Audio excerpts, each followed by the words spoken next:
Why something called rice? Like, Maybe because it's rice. Oh my goodness.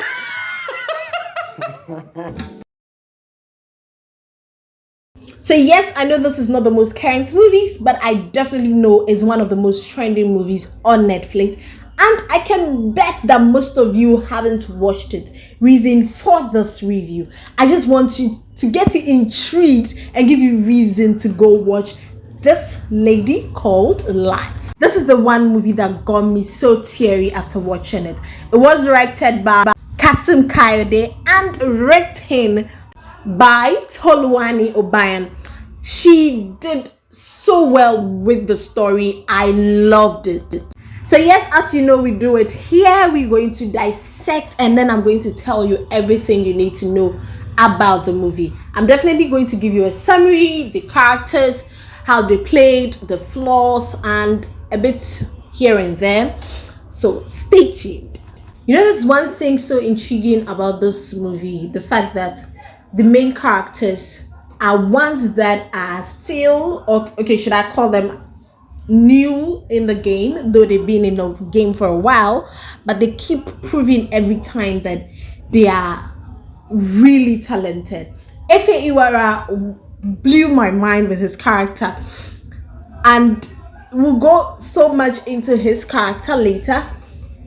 I am Bisola Aiyeola killed it for me. Her character in the movie was on another level. I've seen Bisola play the jovial character, the all-round character. She's a rounded character, but this movie, she played a whole total different Bisola, and she got me teary. Like I was like, whoa, this lady is super talented. Every time, I love the fact that Bisola is really growing in this industry. She proves to us every time that she is one of the best, and we need to expect so much from her.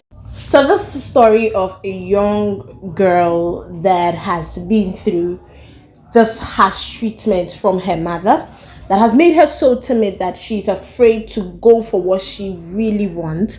She's become so timid and very coiled that she's afraid to explore and speak out and achieve her dreams. She's become very shy, very timid, and feels everyone is out to get her because of the treatment she's been through from home.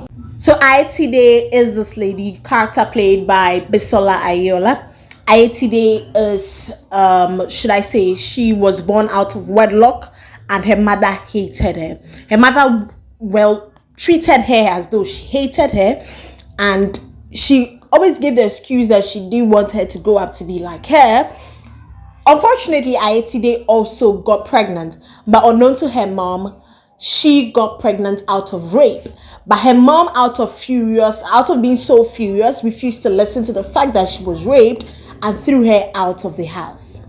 Long story short, she has to go through so much hassle, so much struggle on the streets just to survive with a child. Gives birth to this amazing boy, Joseph, who is great in his character in the story. You love him when you watch it.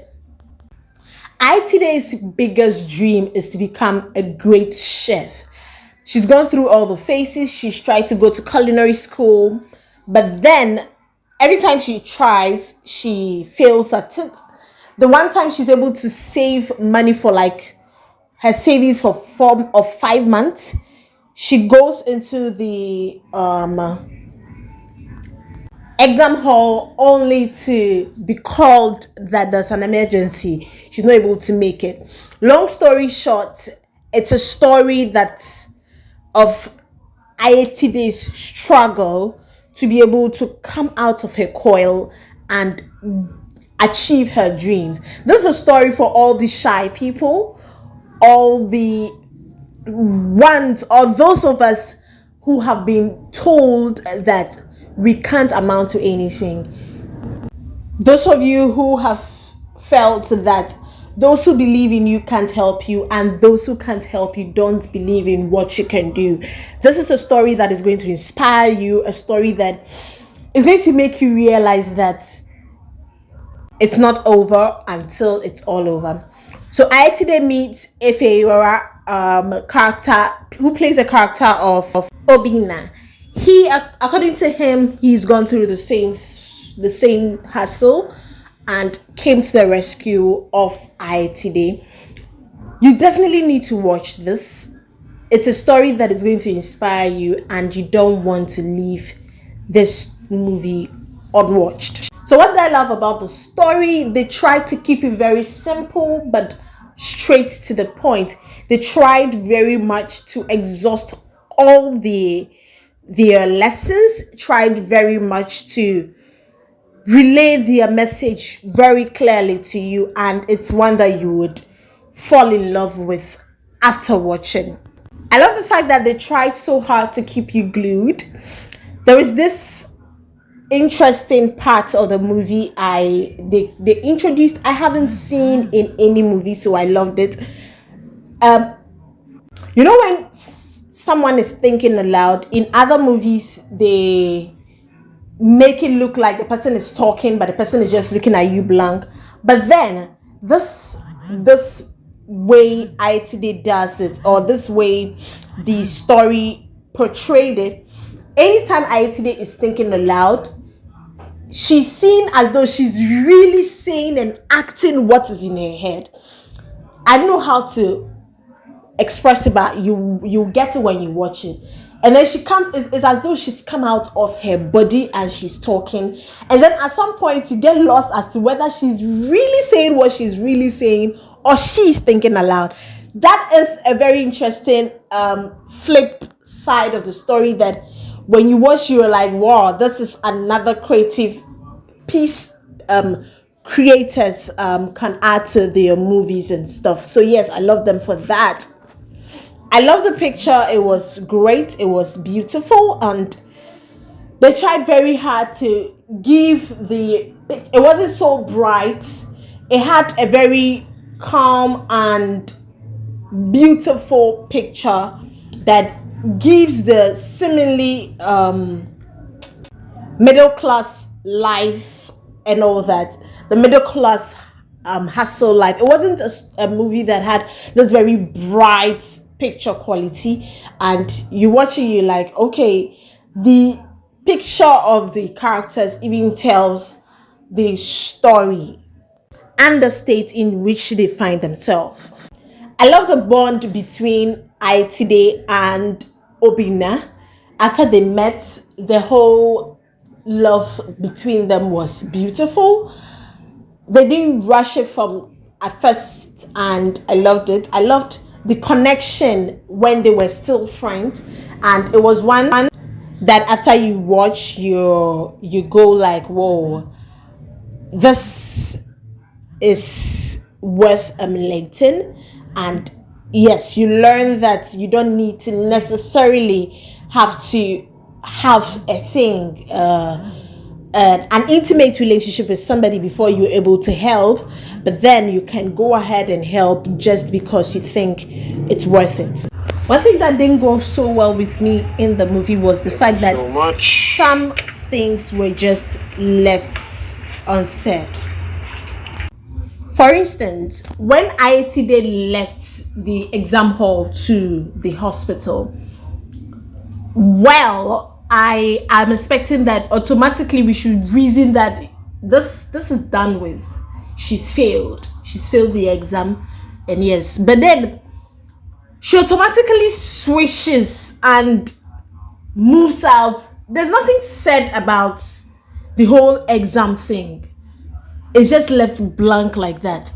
There's this lady that pulls her paper closer to her after Aiyeola left. And I felt if there's something they were trying to tell us, it should have been a bit plainly said. And they should have really finished that part other than just leaving it like that.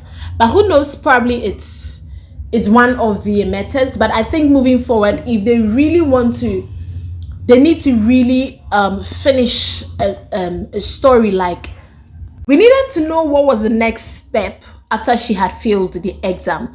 Was she going to call them? Was she going to receive a call? She left the exam hall without telling anybody anything. Somebody should have called to find out what happened. Like, that story was not well put together for me personally. Another thing that was left unfinished was there was this guy that kept showing up. He's quite a popular face. I don't get his name, but his face just kept showing up, and it was as though they were trying to send a signal on him, like tell us something about him or something, but it wasn't really well finished. He tries to double cross Ayetide, and then all of a sudden we realize Ayetide is the winner. What happens to him? What happened to him? What did he do? How did he take it? What was his whole involvement in trying to double cross Ayetide? There was a bit of attention given to, when there's a bit of attention given to somebody, you expect that at least there should be something said about that person, but no, it was just left blank. And then you kind of wonder, what was his introduction? What was the use of his introduction in the movie if there was not much to be said about him, and if he didn't really have any significant role to play? Personally, I think his introduction wasn't necessary if they didn't really want to finish it, like kill it on him. One last thing I didn't really like about the whole story was the fact that little attention wasn't paid to some things. Let's take, for instance, Aitide gets an order. She decides to decline. Her friend asks her to take the order, calls the person and tells the person she's going to deliver. She goes all the way home to cook. She gets the delivery done. She's ready to deliver. She goes to the address. They are not there. Then she starts blaming God. God, why? I'm tired and all that. Somebody shows up in the car and she winks at the person. Boom. That is the end of the scene. What happened? I think it really doesn't really make sense to me. Why would you go all the way to an address when the person has called you? You get that the person is not there. There was no attempt to call the person. And then she starts blaming God. I know they're trying to tell us that all is not going well with Ayetide, but they could have done it knowing that it is reasonable that somebody has placed an order. You get that they are not there. The first thing to do is to call. She doesn't, and then she's blaming God. Okay, so let me not bore you with a long story. If you haven't watched This Lady Called Life, by the way, the lady called Life is Ayetide. Aye means life, so Ayetide, life from God or something. I think so. Yes. So if you haven't watched it, go watch it. It's live on Netflix. It's still showing on Netflix. You would love this movie. Come back and thank me later. The name still remains Mami Abnapukia. Kindly hit the subscription button and let's grow this channel. Thank you so much for all the support all this while. I'm out.